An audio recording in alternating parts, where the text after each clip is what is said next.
Hello. We are talking about something that is surprisingly very controversial. This is like a controversy in the early reading world. It's so funny. It's sight words. Dun, dun, dun. Yeah, sight words are controversial. You're like, what are you talking about? Wow, how in the world could those be controversial? Because a lot of teachers use that term, sight words, incorrectly. A lot. I used to. I did for years. I would say, okay, like especially when I taught kindergarten, I had a list of 50 words, and there was like the, a, of, him, her, that sort of thing. And I'd send the list home to my kindergarten families and say, okay, your kids have to memorize these by the end of the year. Good luck. And then I would test them at the end of the year, see who knows them, see who didn't. And that's what I called sight words. I was wrong. Those were not. Well, let's talk about it. I was inaccurately using the term sight words because what really are sight words? And I got to be over here. Sight words are any word you can read on sight. So for your child, one of the first sight words they're going to have is their name, right? My daughter was 2 years old and she walked up. I wrote her name on a water bottle and she walked up and said, "Mom, that says Mackenzie." And I was like, oh my gosh, that was her first sight word. She knew that word on sight, took no effort. She can pick out her name on a birthday present or a Christmas present in 2 seconds. Trust me, she knows when it's her present sitting down there. Sight words is any word. We want as many words as possible to be a part of your child's sight word vocabulary. We want to build it up where they can read so many words on sight. A skilled reader can read between, I believe it's 20 to 40,000 words on sight. Okay, we got a ton of words. We don't have to sit there and go, okay, what are these sounds? Sight. Nope, we look at sight and we know it. We can't help but read it. Sight words, you can't help but read them. If I show you a word go, you can't help but read it. Your brain's not going to not read it. You're just going to go, well, that's the word go. Those are sight words. What we more accurately need to be calling them when we send home list of words would be high frequency words. High frequency word is the most common. They're highly frequent words in our language. The thing with high frequency words is most of them are very old. Most of the high frequency words, the, of, my, they've been around a long time in our language. They've been around for all the different wars where different cultures are meshing, moving across countries. These words have gone everywhere.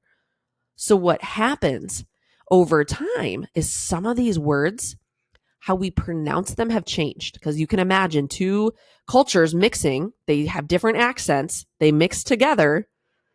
And now we're starting to say things a little bit different. We're having different accents. And it's much easier to change how we say a word. It's much harder to change how we spell a word. And that's why English gets kind of a bad rap, because a lot of these high frequency words have been around a long time and how we say it changes, but how we spell it does not change. So then it gets a bad rap of, look how crazy this is. Not really, when you know the history of words. In fact, I don't know if you know this, but there are really only 4% of English words that are truly irregular. 4%. 96% of words, either they're completely regular, mostly regular, or they have a history behind them explaining why they're spelled the way that they are. Crazy, right? Let's do some more. I think I'm about to talk about that in a minute. I think I just jumped ahead. That's okay, though. That's okay. One big myth, when I say HFW, that's high frequency words, just shortened. There's a myth that high frequency words have to be memorized. I know I told parents that. I said, hey, you just show them to your kids enough. Just hold up a flashcard and say, this is go. Look it. Go. This is go. You have to know it. You have to memorize it. And that is not true. That is not true. We'll talk in a minute about a way more effective way to make these words stick. So we're going to bust that. They have to be memorized. You just have to look at it and know it. And that's the only way we can teach these words. Wrong. The other one, I think I kind of already went over. English is a crazy language and it makes absolutely no sense. I get this comment all the time. Well, English is just crazy. And I explained this a little bit. English transformed over the years from cultures mixing together. And once you learn more about that, it makes more sense. And why this is important, I don't want you to go out and become a word master. Oh, you need to know the history of the word of or the word the. No. But when your child is learning these words, and if they're struggling with these words, especially, instead of going, let's just memorize it, it's simple. Go to Google or ask Alexa or go to the library and ask the librarian to show you a book on words. and look up the history and with your child. So it's not you like taking this task. You're doing it with your child. And what it does is it's going to make more pathways in your child's brain, and it's going to be easier for your child to remember. If they know the history of a word, like the word said, and how it kind of does, you think of, I'm not going to do it. I was about to go deep. I pulled myself back. I have Laura in my head. She always is like, Megan, don't go too deep. I like to go deep on things. It's story-based learning is much stickier than just saying, memorize these letters in this order. If we have a story behind why that word has that GH, or why said is spelt the way it is, or why they have this little story in their head, it's going to be easier for them to remember. You don't need to go become an expert on this. You need to learn it with your kids.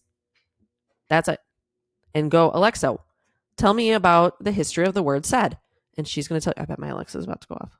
Oh my gosh, I bet it is. I have my headphones on. I can't really tell.